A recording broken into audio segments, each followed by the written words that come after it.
UP विधानसभा ने जजों का अरेस्ट वारंट क्यों जारी किया था? हाई कोर्ट के जजों ने ऐसा क्या किया था? इस अजीब मामले में फिर क्या हुआ था? ये वो सवाल है जिसे जानने की दिलचस्पी जाहिर है आप में भी जग गई होगी। अब आप सोच रहे होंगे कि अजीबोगरीब वाकया था क्या और अब अचानक ये घटना चर्चाओं में क्यों है। दरअसल इन दिनों सुप्रीम कोर्ट के जजों की नियुक्ति को लेकर पारंपरिक तौर से जो कॉलेजियम सिस्टम महत्वपूर्ण भूमिका निभा रहा था, उसके अस्तित्व को लेकर बहस छिड़ी हुई है। कुछ का कहना है कि इस तरह की व्यवस्था को खत्म कर दिया जाना चाहिए, जबकि बहुत से बुद्धिजीवियों का मत है कि इसके महत्व को कम समझने की भूल नहीं की जानी चाहिए। इस बीच चर्चाओं में उपराष्ट्रपति का वो बयान भी है जिसमें उन्होंने सुप्रीम कोर्ट के आदेश को, जिसमें उसने राष्ट्रीय न्यायिक नियुक्ति आयोग कानून रद्द करने की बात कही थी, उसे उन्होंने उस जनादेश के असम्मान की भांति बताया था जिसकी संरक्षक भारतीय संसदीय व्यवस्था मानी जाती है।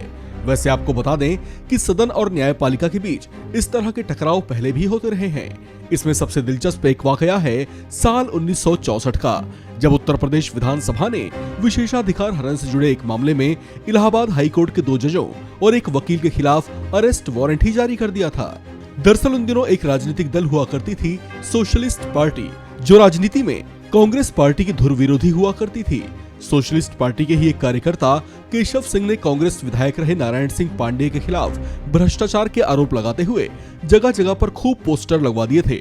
इस बात से कांग्रेस विधायक रहे नरसिंह नारायण बेहद आहत हुए और उन्होंने इस बात की शिकायत तत्कालीन यूपी विधानसभा स्पीकर मदन मोहन वर्मा से कर दी।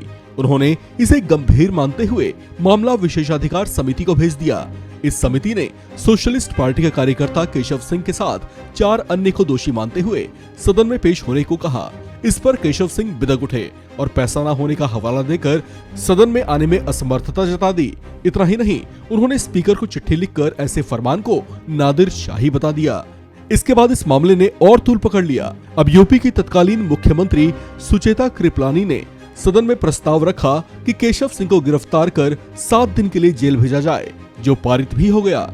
इसके बाद केशव सिंह की गोरखपुर से गिरफ्तारी हुई और उन्हें जेल भेज दिया गया। इस तरह से गिरफ्तारी के खिलाफ बी सोलेमन नाम के एक एडवोकेट ने 19 मार्च 1964 को इलाहाबाद हाई कोर्ट में याचिका दायर कर दी। सुनवाई चली जिसमें सरकार की ओर से कोई वकील नहीं पहुंचा, जिस पर केशव सिंह को जमानत दे दी गई। हाई कोर्ट के इस फैसले को विधानसभा स्पीकर ने विधानसभा के अधिकार में हस्तक्षेप माना और इसके बाद सदन ने फैसला सुनाने वाले दोनों जजों जीडी सहगल और नसीरुल्लाह बेग के साथ साथ एडवोकेट बी सोलेमन को गिरफ्तार कर सदन में पेश होने के लिए वारंट जारी कर दिया। मामला बेहद गंभीर था। ऐसे में हाई कोर्ट के मुख्य न्यायाधीश इस दुविधा में थे कि इस मामले को सुनवाई के लिए किस बेंच के पास भेजा जाए।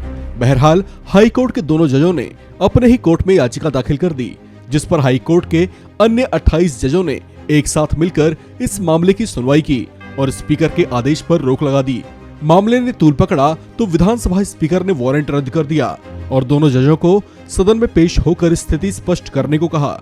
इसे एक तरह का संवैधानिक संकट माना गया और हाई कोर्ट ने इस पर राष्ट्रपति से आग्रह किया कि वे इस पर सुप्रीम कोर्ट की राय लें।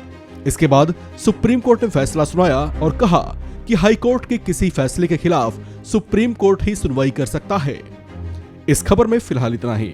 बाकी अपडेट्स के लिए बने रहिए वन इंडिया हिंदी के साथ।